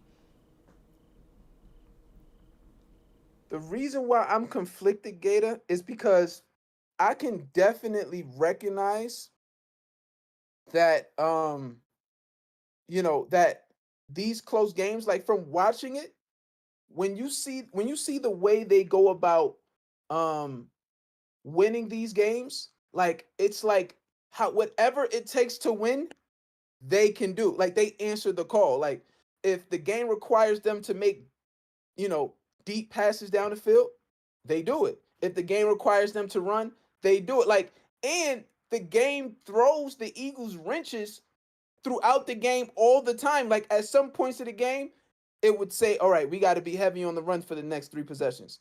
And then the script would flip and it's like, okay, they're going to run. Jalen Hurts, it's on you. You got to start looking down the field. And it's like the all of the monkey wrenches that are constantly being thrown at this team, and the way that they're answering these things mid game is actually very impressive. But what conflicts me is that, man, like, why does it take for a team to present problems for you to have to sort of adjust mid game? As Anthony says, he thinks it's a strength that these games are close for the Eagles, a sign of strength. Tell me real quick, Anthony, if you can, in the chat, why you think that. Because I Can recognize it as a I? strength, Yeah. but I recognize it as a strength, but I also recognize it as, why is it taken for you to have to, because you see it, like adjustments mid game are constantly being made. And I'm not against adjustments. I love mid game adjustments. I'm not against it. I'm just saying it seems as though, excuse me, they get smacked in the mouth, but like at too many points of the game. And I'm trying to figure out why, like, a team would, have the lead on them, punch them in the face, have the lead on them before the Eagles start to, diagnose why they're losing. And they start to do that thing. And then the team, punch them in the face again. And then the Eagles diagnose it and makes the adjustment. I wonder, against the Titans of the NFL, would they be able? Luckily, in the NFC, there is only one other Titan. I don't know if we can call Dallas Cowboys a Titan in the NFC. The Detroit Lions could be considered a Titan in the NFC. But that I think we understand that the 49ers and the Eagles are the true Titans of the NFC. And I just want to see them up against the 49ers. I want to see I want to see them play a team when they're trying to make adjustments, according to, getting punched in the mouth. I want to see if those adjustments will be good enough in the time that's remaining in the game. Because it always seems like that these adjustments are made in the right time to eventually get to the moment where they squeeze out the victory. I just want to know if they're able to do that same thing, squeeze out victories and make timely adjustments, to be at the to be the winning team at the end against a titan of a team like the 49ers. So just wondering. That's it. And as we move forward, Gator, did you want to close on anything on that, or did you want or are we good to move forward? Um, no, I think yeah, I don't got anything else. You good? Okay, so we have the Chiefs, the Kansas City Chiefs, Super Bowl champions, reigning Super Bowl champions, 4-1 record. But have they been impressive? Have they been impressive? And I'll start. And I'll start. Okay. Total offense. And I'll just even go here.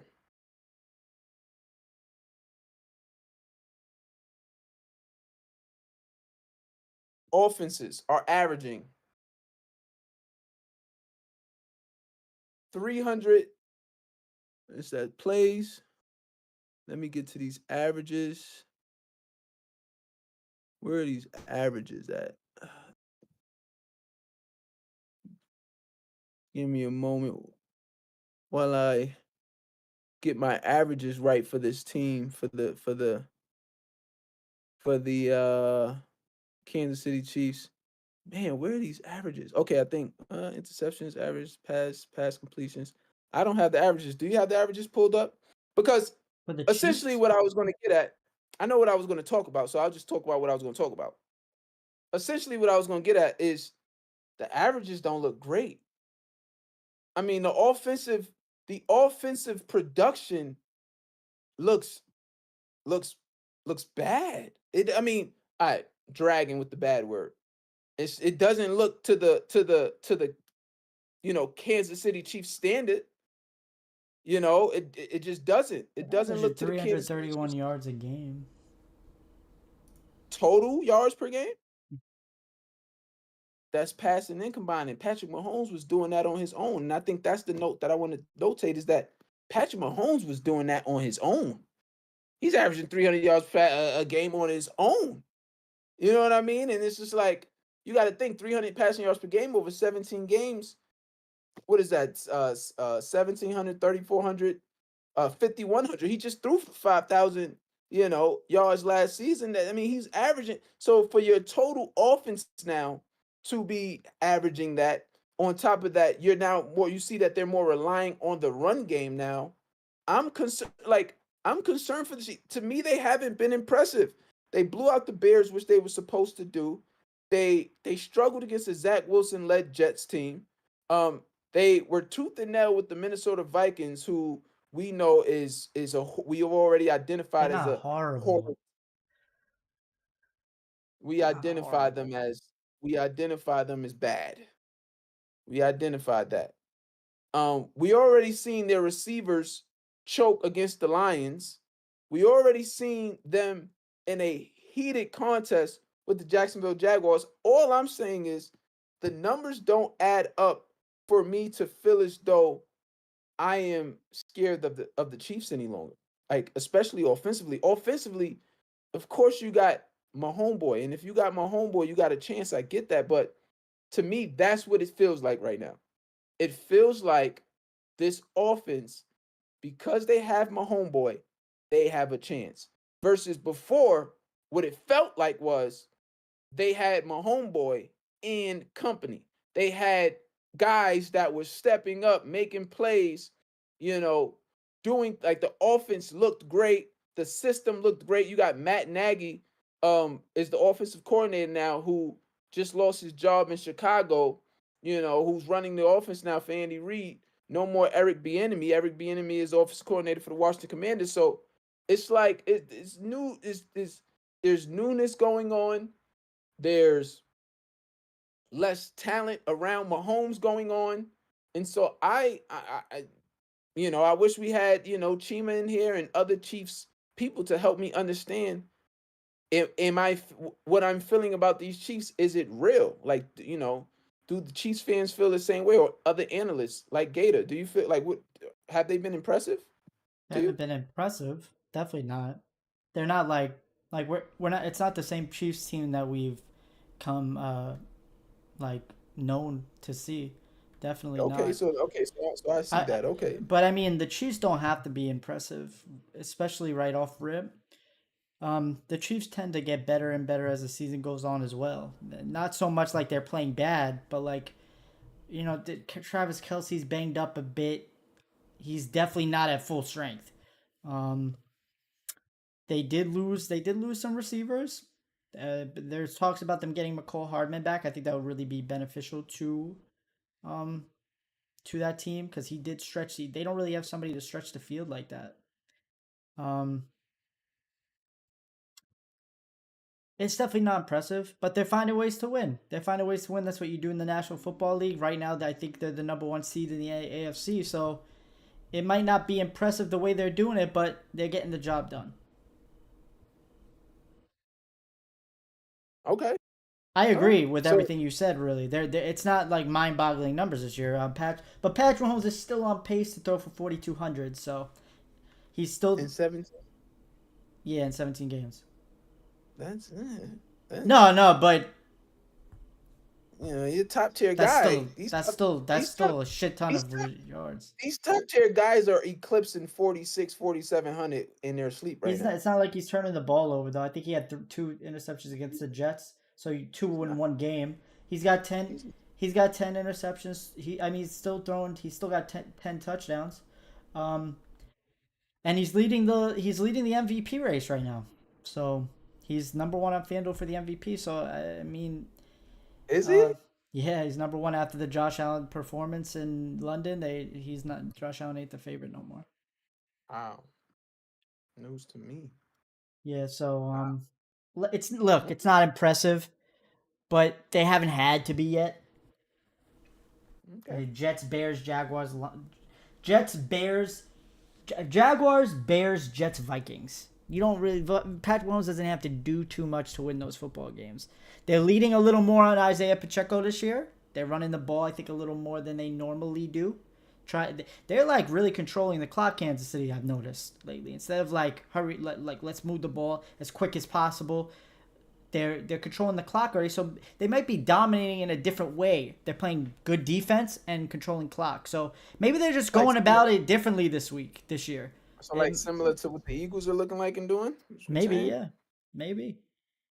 Playing a more strategic game than we think they're actually I playing think out we're there. just gotten so used to just Patrick Mahomes slinging around the football field that we don't actually recognize like an actual good football team like that's just trying to win games and grind out Yeah. wins. Control the clock. Let's not get Patrick Mahomes hurt. Let's not have him drop it. I don't want him to get another high ankle sprain. Let's not drop him back 50 times a game. Let's control the clock, move the football. I think that might be part of it too. I think that high ankle sprain may have like taught Andy Reid like we need this guy around. Like we need him healthy going into the postseason. So let's not drop back if we don't have to 50 times a game. If we could beat a team running the football 20 times, relying on our defense, it might not be impressive to us just because of what like we've gotten used to over the years, and that's why I like to use that analogy with basketball sometimes too. You get so used to stuff that sometimes you can't appreciate just like what's in front of you. Like the Chiefs still have a very good football team, and they're just winning in ways they don't normally do. Yeah, I mean, I could get behind that perspective. I guess it's my own mind that I associated Mahomes with that of like a Michael Jordan. I always say this comparison all the time.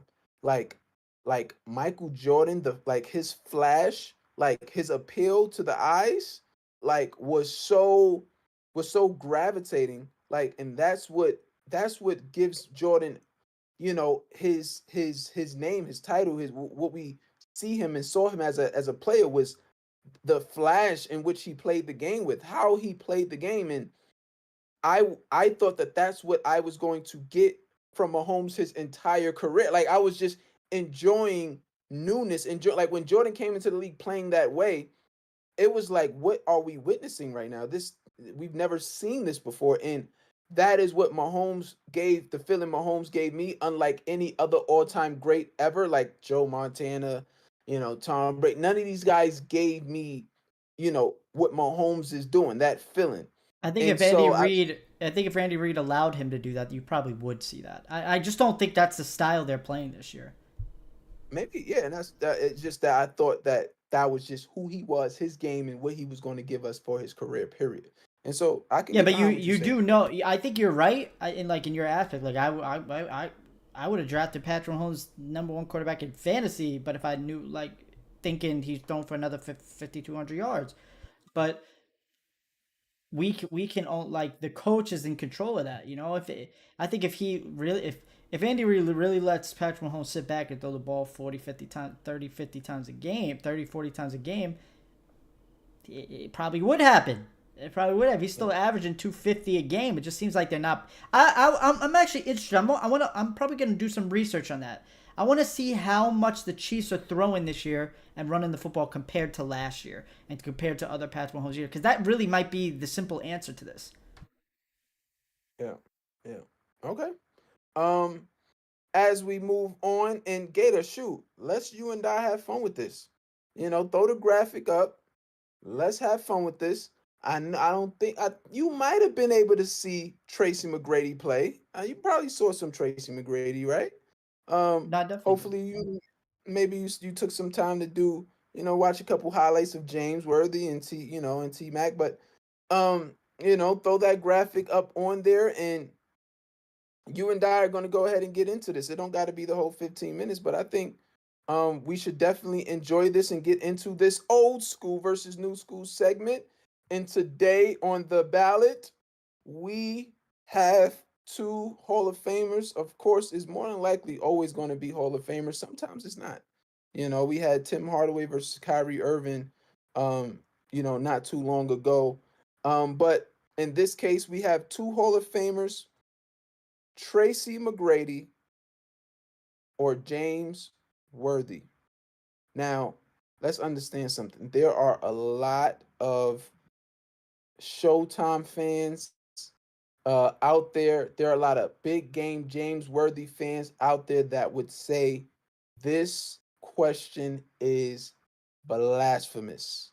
When you look at James Worthy, I want to say he has anywhere from 3 to 5 NBA championships. I can't remember.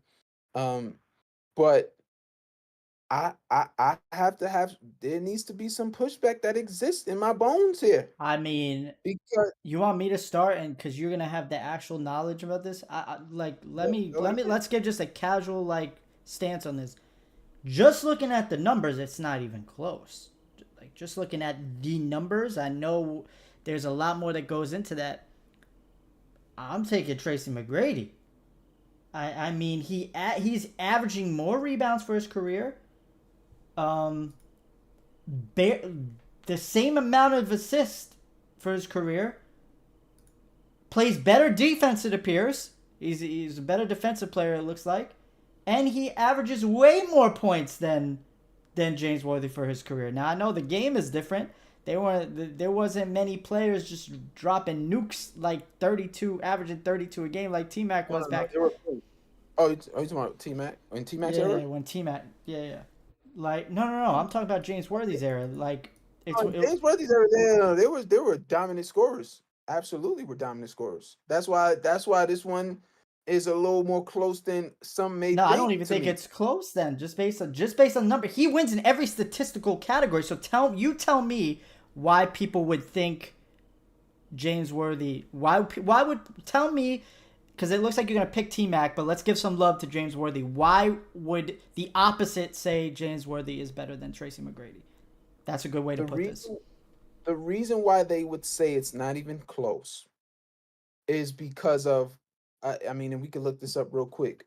James Worthy in his five, I want to see they had anywhere from 3 to 5 championships is what he has, and I guess I'll quickly go Yeah, but isn't that because he had a to good basketball, good teammates? The I'm Showtime Lakers were dominant, right? I'm just stating the reasons why someone the That sounds arguments that very they would have. delusional to me. Yeah, I said three championships, right? And in those championship runs, there were games that were significant in which he stood out, in runs that were significant in which he stood out. That in situations and circumstances that Tracy McGrady were never in his career. So in his first championship run, um, James Worthy averaged throughout that playoffs averaged 22-5 on 62% shooting from the field. To average 22 points a game on 62% shooting is that is really good. Like there's no argument. Like that is really good over a course of 19 games. That's up there with Zion. Like Zion is ridiculous. He's averaging like 26 points on 67% shooting.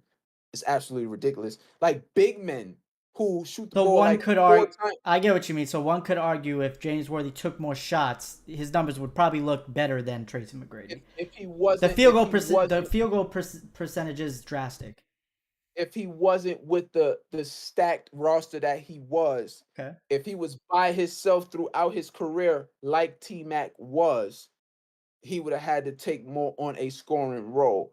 And another one of his playoffs championship runs, he averaged 24-6 on 60% shooting. And then another one, he averaged 21-6 on 53% shooting. And so these are the type of things that they will cling to and allude to as to, situations that Trace McGrady was never in. But where I push back is, and like, yeah, again, the percentage, he was just so reliable, James Worthy. And I understand that he was super, super reliable. His, like, you see the percentages skyrise super high. It's ridiculous. On 2-point baskets. But where I push back, where I say T Mac was, you mean to tell me if T Mac was on Showtime, that his percentage wouldn't be high too?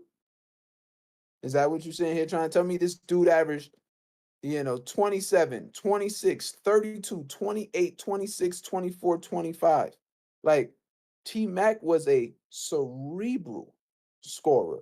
Like I would argue that though James Worthy was more reliable, especially in the paint area, I don't think it's a question that T Mac possessed more talent, more skill than James Worthy, who had Not a to bigger mention he bag. hasn't played. He didn't. Tracy McGrady never had the teams James Worthy had.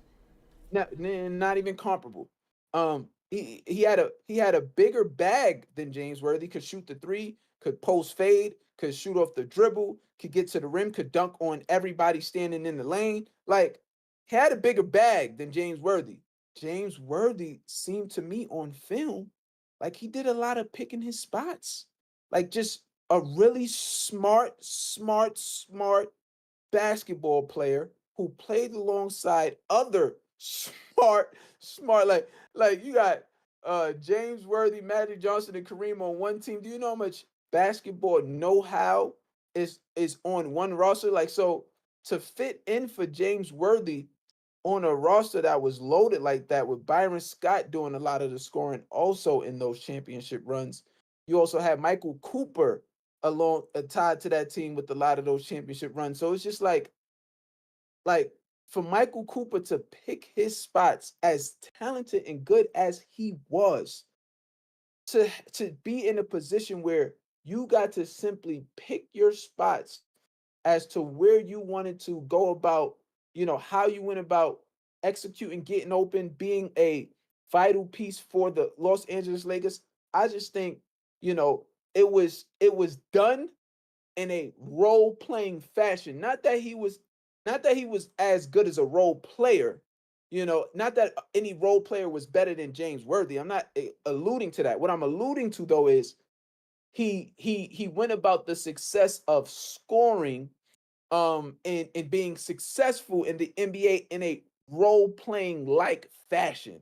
If I'm making sense, like, finding spots, picking spots, cutting, getting easy baskets, finding easy opportunities to score in. So he wasn't willing and dealing as at a frequency that a T Mac was. Like T Mac had the ball in his hand constantly. Like almost like his usage rate on the ball was way higher than a James Worthy and Jay, because obviously Magic Johnson had the ball in his hand majority of the possession. So it's just like I just respect guys more a little bit, in my opinion, who who take ownership, who are the bus drivers. For the lack of a better way to say it, that's a couple people say it that way, but I just respect guys. When I look at your usage rate on the ball, like your on ball usage rate, meaning everybody is focused on you, all eyes are on you. I really hold a lot of I put a lot of weight on that. I really, really do. And so to me, I'm gonna give the edge to Tracy McGrady while acknowledging James Worthy is all world, but I'm gonna give the edge to Tracy McGrady, to go ahead and say put him on the Showtime Lakers, and they're winning as well. James Worthy, I would love to see if he was on his own team, how far they would have actually gone. I would have loved to see it, just that we just never got to see it. So I don't know how I can give the nod to James Worthy, even though I do believe James Worthy possesses a winning factor about him that T Mac might not possess, even though. But my point is, T Mac would have never had to possess that with this stacked Showtime Lakers team. I agree. I can't see a statistic that I'm looking at on the screen here right now that's like I can defend James Worthy at all. It's just Tracy McGrady was that good of a basketball player, and the numbers that he put up are just unreplicable. It looks like on James Worthy's end. I don't think at any point in his career he could have done that. So I don't care who he played with. So that's where I see just not totally understanding the impact that James Worthy did have on the Showtime Lakers, but just going by numbers alone, I don't see any argument for him being better than Tracy McGrady. Right. And Even with what you said, you told me the other argument, and I still think that that's not good enough to compete with Tracy McGrady's numbers. wow, wow. And so, I mean, we get to move forward slightly early to have more time on our top five NFL teams. So, first, before we get to that, though, we'll address this game that only because of That's just what fantasy we do. football. No, not even Yeah, fantasy football. fantasy. That's what we do. We always preview the No, Thursday I'm night saying, games. no, no, no. Like, hear me out. Hear me out. I'm saying fantasy football and gambling are the only reasons why this game is relevant. And so True. we have to address it. All right. And so, Hey, it's a rivalry. Broncos. Who knows? Who knows? Rivalry Oh, game in the NFL. oh, Who knows? okay. Broncos, Chiefs. Technically, it is a rivalry. Our Thursday night football preview. Who do you have, Gator? Do you want me to start it off? I'll start off. I got the Denver Broncos in this one at home. I'm just kidding. Mhm. Yo, King was about to clip me. No, this is shouldn't even be a competition. I'll say I'll say I'll say the Broncos the Chiefs by 15 plus. And not because of their offense. I think the Chiefs' defense is very good. I think they caused some turnovers in this game. I think Russell Wilson throws a pick or two, fumbles. That pass rush, that Chris Jones pass rush is going to be in Russell. He's not as mobile as he used to be. Chris Jones is going to be on his butt the whole game. So I think the defense forces a few turnovers, a couple short fields for the Chiefs to just add on to the blowout. I think it might be close in the beginning, through the first couple quarters. I think that there might be an adjustment period. Denver's gonna come. It's a rivalry game, so they're gonna show up and try to win this game. They love spoiling. They love trying to spoil the Chiefs. So, um, and the last time the Broncos actually beat the Chiefs was on Thursday Night Football. So it's a little funny there, but um, yeah, the NFL has been terrible with guessing these primetime games this year. They thought some teams were gonna be good that were not. These Thursday night football games have been putrid, man. We had to watch the Redskins. I mean the Commanders. I'm sorry, the Commanders and the Bears last week. It was a good game. It was a fun game to watch. Very explosive offense, but no one wants to watch no 1-3 teams play each other, man. Yeah, they should just abolish these Thursday night games. I would rather an extra game on Sundays. I'm not gonna lie. No, I love the. I'm not gonna lie. I do love the Thursday night I football like them, games but can we make some good matchups?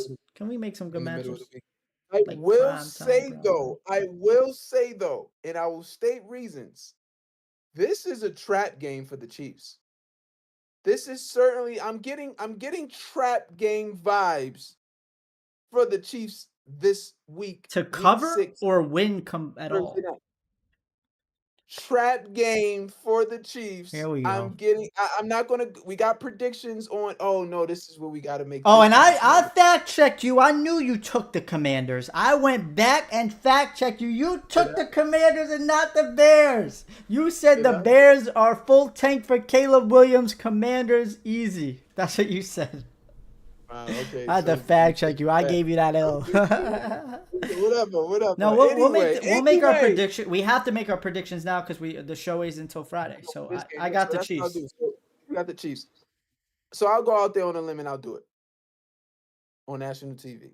You're way behind me. So wait, you're way behind me. You don't want to catch up? No, I got. Look, Oh listen. man. Yes, I do. Yes, I do. But listen, we have 17 weeks, so we're good. Broncos are going to win this game.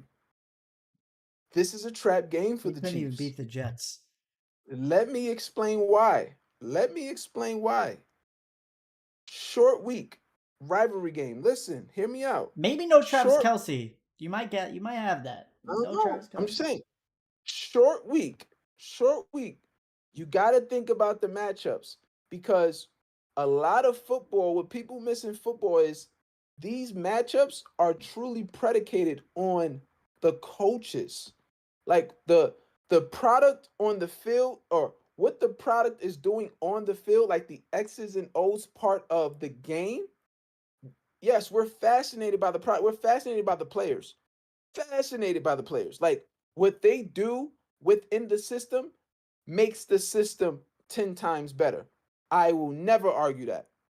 But what the system looks like is what it's going to look like. And when you think about is based on what the coaching, the coaching staff. When you look at these two coaching staffs, this is right up Sean Payton's alley. Sean Payton has been running into sort of innovative defensive coordinators lately, right? When you talk about Rob Sula, right? When you Salah. talk about Rob Sula, Rob Sala, Salah. whatever my guy means. Salah. I Salah. mean, that was your defensive coordinator for the 49ers, so you know. But he's been running into innovative offensive coordinators. When you think about the Rams, Josh McDaniels, there are question marks revolving whether around he's a good head coach. But as far as an offensive coordinator, Josh McDaniels is an innovator of this time that is relevant in this time. That's their first loss against the Raiders. Their second loss against the Commanders. Eric Bieniemy, innovator of this time. Third loss against the Dolphins. We already know what Mike McDaniels is in these times. Bears. Who the heck are the Bears? We don't know, but they still got threat. But it's just like Jets defensive coordinator. Excuse me. Uh, uh, uh, uh, I'm talking about the defensive coordinators for these teams. Excuse me, real quick. Commanders. Who's their defensive coordinator? But he is a really good one. The Dolphins defensive coordinator is an innovative one who was the head coach for the Denver Broncos, but I forget who he was. But he was a really good defensive core. He's a really good defensive coordinator. But these guys are innovative in their defensive schemes. Jets, Rob Sala, really good, innovative defensive coordinator. So this is the first defensive coordinator in the Chiefs. I forget his name. He won 2 championships with the Steve Spagnuolo. Steve Spags. He's of Sean Payton's era. Sean Payton knows how to execute against this guy. Russell Wilson is not void of being able to execute. Like he can execute. He's been showing that he can execute. A lot of these Broncos game has been really close actually. Aside from the Dolphins game, They every other played, game's yeah, been but they right there. played no one. They played no one. I'm just saying every other game's been nip and tuck. All They're I'm just saying losing to is, bad teams. That's what scares me about Denver. They've all losing I'm to. saying is, Whoa, they got all I'm blown. saying What about that Dolphins All I'm loss? saying is, all I'm saying is every game besides the Dolphins has been nip and tuck, and all I'm saying is Russell Wilson has been executing. Despite the losses, he's been executing. And I don't think in a short week that Spags is going to be able to necessarily execute against Sean Payton, and stifle Sean Payton's offensive attack against Spags. So I'm looking at this more of like a coaching matchup on a short week as to why I'm looking at this thing as a trap game. Now the Broncos defense is hot trash, so I don't see necessarily what they're going to do to be able to stop the Chiefs. I'm just talking about I see success, especially after Russell Wilson's big time crucial can't happen in the clutch fumble that he had on Sunday. He and Sean Payton trashed Russell Wilson on the sideline for that. There's some fire in Russell Wilson. There's some fire in Sean Payton, and I think they're going to come with that fire and come ready to play and execute it. So I look at it as a trap game, and I'm going to take the Broncos. I called it.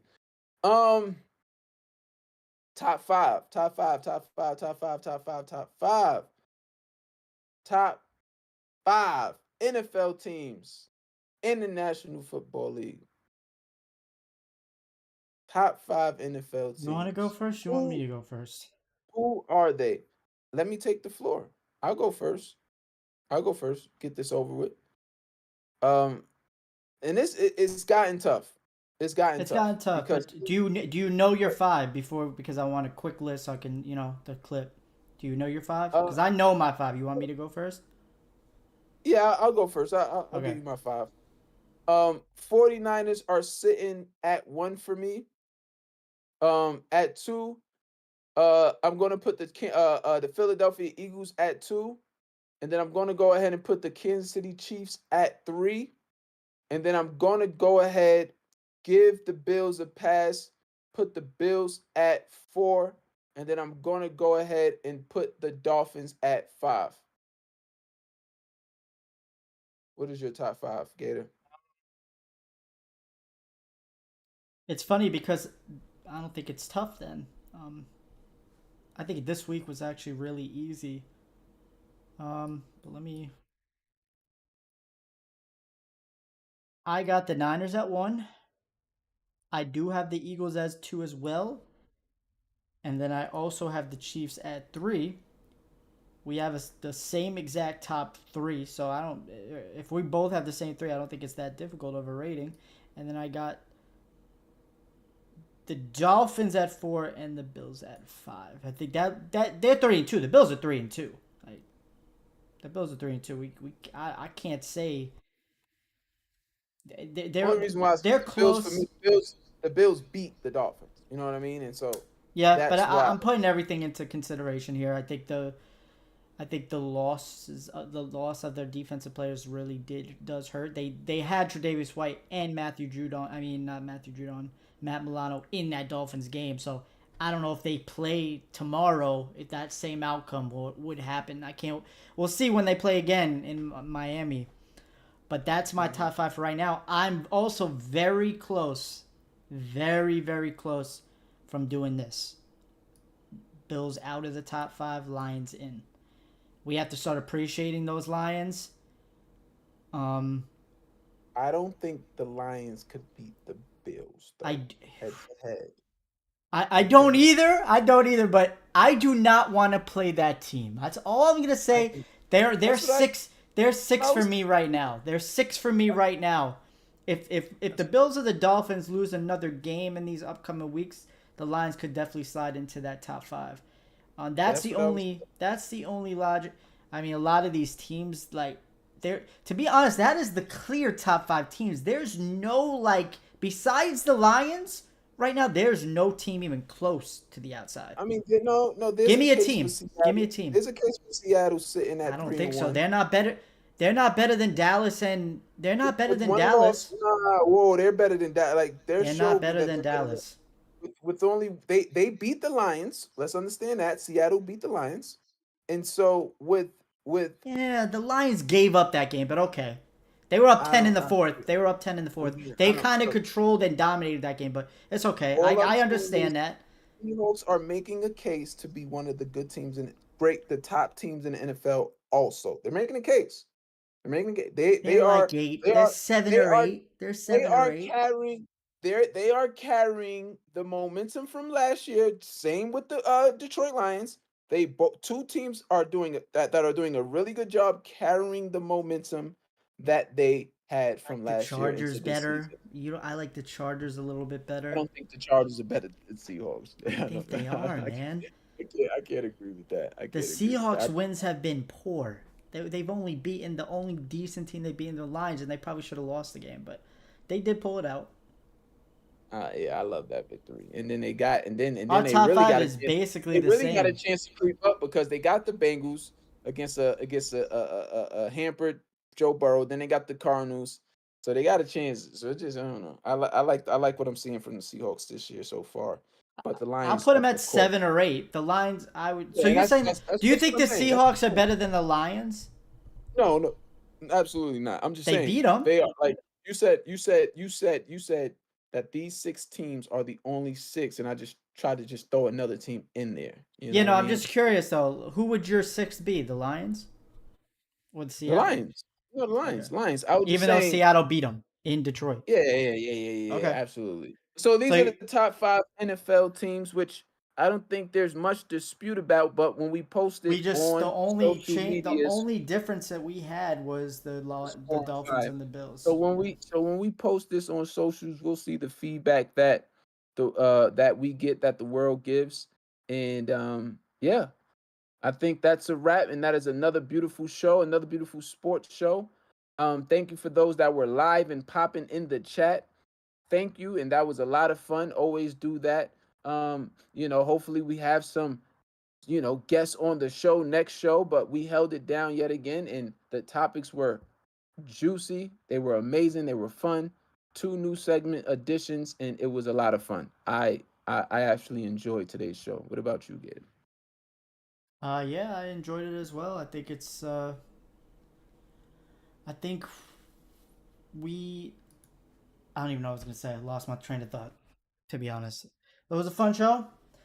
I'm just looking forward to how this weekend goes with the new games coming up because we're gonna start learning a lot about these some of these teams that we're seeing, especially in our top five. Tough games coming up for a lot of teams. I can't wait. The Eagles are gonna get into the bulk of their schedule after this Jets game. They finally get into their tough schedule. Liking to see what your prediction of this Thursday night game is going to be. So I'm just looking forward to the weekend, watching some more college football. Did you get a chance to watch this weekend? I did, of course. Yes, I tapped into college football this weekend. A lot of fun. I'm loving College it this year. I'm loving college it this football year. this year is absolutely insane this year. Yeah. It's absolutely insane. It's absolutely insane. Everybody, we love you. Thank you for tuning in to another beautiful sports show of Under Big Dogs, and see you next time. Thank you. Thank you. Thank you. Thank you. Thank you.